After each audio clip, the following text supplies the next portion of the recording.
Look at this. This is a hospital bill from 1955 for the birth of a baby boy.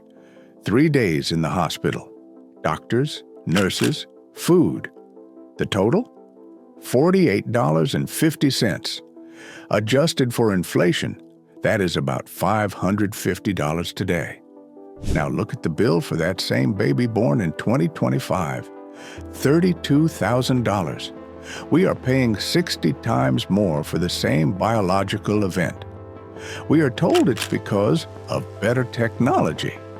But is a bedsheet in 2025 really worth 100 times more than a bedsheet in 1955? Something happened in the last 50 years. A silent takeover that turned patients into profit centers. This is the story of how American healthcare lost its mind. In the 1950s, healthcare was transactional. It was between you and the doctor. Most hospitals were charities or religious nonprofits. They didn't have CEOs earning $10 million. They had nuns and administrators who focused on keeping the lights on. Insurance existed, like Blue Cross, but it was simple. It was a non-profit pool. You put money in, and if you got sick, they paid the bill. There were no networks, no deductibles, and no co-pays that required a math degree to understand. Because prices were low, many people just paid cash. If you broke your arm, it cost a day's wage. It stung, but it didn't bankrupt you. The system was designed to heal, not to extract. So, when did it break? Economists point to a shift in the 1970s and 80s. Healthcare became Healthcare Inc. We stopped treating hospitals like fire stations, a public service, and started treating them like luxury hotels. Enter the Chargemaster. Every hospital has a secret list of prices. But here's the trick. The prices are made up. They set the price of a single aspirin at $50. Why? So they can offer the insurance company a discount.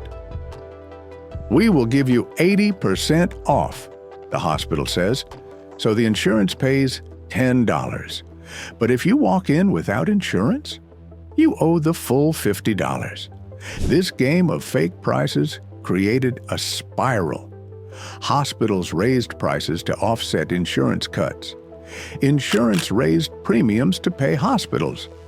And the patient was caught in the middle, holding a bill that made no sense. Today, the fear of the bill is often worse than the fear of the injury.